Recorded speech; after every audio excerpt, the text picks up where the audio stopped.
जय भगवती। अगर आपके घर में नूतन घर है या पुराना घर है, अगर किसी भी वजह से आपको ऐसा लगता है कि मेरा घर का वास्तु भंग हो गया है या वास्तु दोष आ गया है, होता क्या है कि कभी कभी नया घर में भी वास्तु भंग हो जाता है। पुराना घर में तो होता ही है, नया घर में भी वास्तु भंग हो जाता है। और जब वास्तु भंग हो जाएगा तो वहाँ आपके घर का रक्षा सुरक्षा के लिए वास्तु ही आपके घर की रक्षा करते हैं। और अगर वास्तु भंग हो जाए तो भंग हो जाने के बाद आपके घर में निरंतर एक ना एक समस्या खड़ा रहेगा।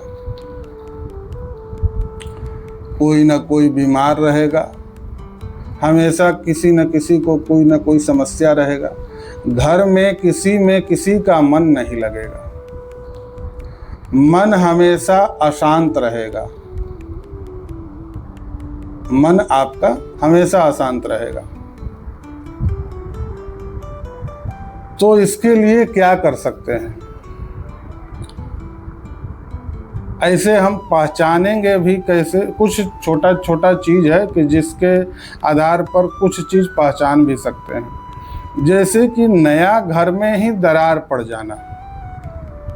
अभी आपका नया घर ही बना है, उसमें दरार पड़ जाना, या 4-5 साल के बाद दरार पड़ जाना, या 10 साल के बाद दरार पड़ जाना।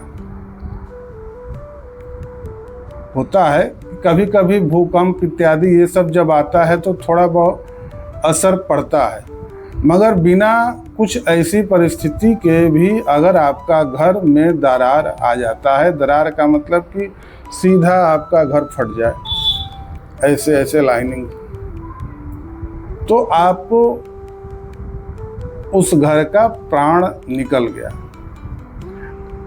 हर घर में वास्तु जब तक ठीक रहता है तो वह घर जीवित रहता है, और जब वास्तु उसमें से निकल जाता है तो वह घर निष्प्राण हो जाता है। तो निष्प्राण होने के कारण उस घर से आप ज़्यादा कुछ नहीं कर सकते हैं। वहाँ आप अपने आप को आगे वृद्धि नहीं कर पाएंगे। अब वहाँ पर जो भी वृद्धि होगा वह आपके अपने भाग्य के बदौलत, जो भी थोड़ा बहुत वह भाग्य आपको खींचेगा। अगर आपका भाग्य बेहतर होगा तो आपको खींच करके थोड़ा बहुत आगे ले जाएगा। नहीं, अगर ऐसा कभी कभी ये आपका भाग्य भी बेहतर नहीं है और घर का स्थिति भी बेहतर नहीं है, तब आपका वृद्धि नहीं होगा और वहीं से आपका गाड़ी रुक जाएगा, पीछे की तरफ जाने लगेगा। तो इसके लिए आप क्या कर सकते हैं? इसके लिए अगर आपको ज़्यादा कुछ पता नहीं है या आपके जीवन में ऐसा आपके आसपास वैसा कोई जानकार व्यक्ति नहीं है, तो आप नियमित रूप से आप अपने घर में पार्थिव पूजन करें। भगवान शिव का मिट्टी का पार्थिव शिवलिंग बना करके पूजा करें। अन्य माह में आप सोमवार के सोमवार करें। अन्य माह में सोमवार के सोमवार करें, द्वादशी को, त्रयोदशी को।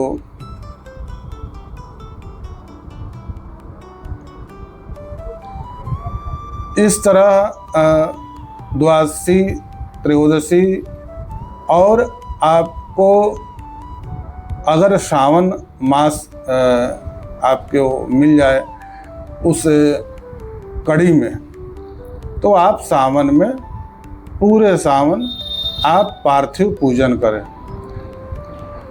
अगर आप थोड़ा बहुत आप पढ़ सकते हैं या आपको कुछ जानकारी है या आप पढ़ सकते हैं, तो रुद्र सूक्त से आप एक श्रृंगी लेकर के उस शिवलिंग पर आप अभिषेक करें। और आपके आसपास अगर कोई मंदिर हो भगवान शंकर का, तो उस अर्घा का जो जल है वह ला करके आप अपने घर में छीटें, तो वहाँ के ऊर्जा में थोड़ा बहुत परिवर्तन आ जाएगा।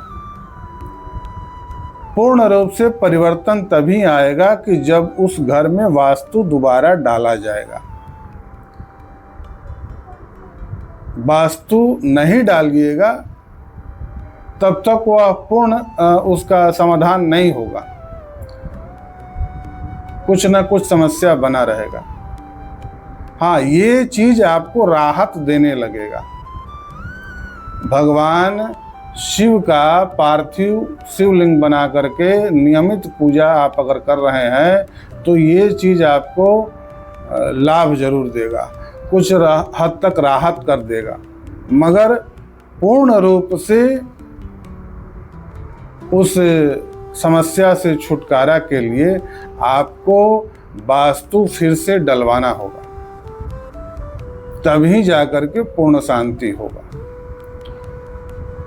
अगर घर निष्प्राण रहेगा तो वहाँ तो समस्या बना ही रहेगा। इसलिए आपको करना क्या है कि कोई योग्य ब्राह्मण देख करके आपको वास्तु डलवा देना है। अगर आपको ऐसा दिखता है, ये इस तरह का समस्या लगता है और लगता है कि हमारे घर में वास्तु नहीं पड़ा है, कभी कभी क्या होता है कि कोई कुछ भी कह करके आप छोड़ दीजिए, ये सब करने से कुछ होता नहीं है, ऐसे ही आप अपने घर में प्रवेश कर जाइए। नया घर है या पुराना घर है, लिए हैं, पहले से तो ही हुआ ही होगा। बहुत सारी बातें हैं। आपके आसपास के लोग या आपके रिश्तेदार कहते हैं आप ऐसे ही आप प्रवेश कर सकते हैं, उसका तो ऐसे ही हो गया, उसका ऐसे ही हो गया। तो सबका जीवन एक जैसा नहीं होता है। अगर कोई व्यक्ति अपने घर में कोई वस्तु लाता है, एक छोटा सा पात्र भी अगर कोई खरीद करके लाता है, तो उसका हम लोग पूजा करते हैं। पहले के समय में कोई भी चीज़ अगर हम लोग खरीद के लाते थे अपने घर में, छोटा से छोटा वस्तु ही हो, उसका हम लोग पूजा करते थे, क्योंकि उसको हम लोग उस स्वरूप में मानते थे। जैसे कि हम लोग धनतेरस के दिन, धनत्रयोदशी के दिन बर्तन, कोई भी पात्र जो खरीदते हैं, कोई पात्र पीतल का हो, चांदी का हो, तांबे का हो, सोने का हो, स्टील का हो, इत्यादि, ये सब जो भी खरीदते हैं पात्र, तो क्यों खरीदते हैं? क्या जरूरत है खरीदने के लिए? इसका भी कोई ज़रूरत नहीं है। मगर ये पूर्व से बनाया गया या पूर्व में इसका कोई इस तरह का चीज़ बनाया गया कि आप इस दिन इस चीज़ को अगर आप अपने घर में लाते हैं तो इससे लक्ष्मी का आगमन होता है। तो इसी तरह से अगर हम कोई चीज़ नया हमने घर बनाया, नया घर खरीदा या पुराना घर ही हमने खरीद लिया, तो हम अपने हिसाब से तो उसमें उसको जितना संभव होगा उसका आदर करेंगे, सत्कार करेंगे, जितना संभव हो। जिस तरह से आप होता क्या है कि जितने बड़े बड़े लोग हैं, तो बड़े बड़े में सब उस तरह के लोग नहीं हैं। बहुत बड़े बड़े भी लोग हैं जो कि इस चीज को अपने उस तरीके से इस चीज को करते हैं।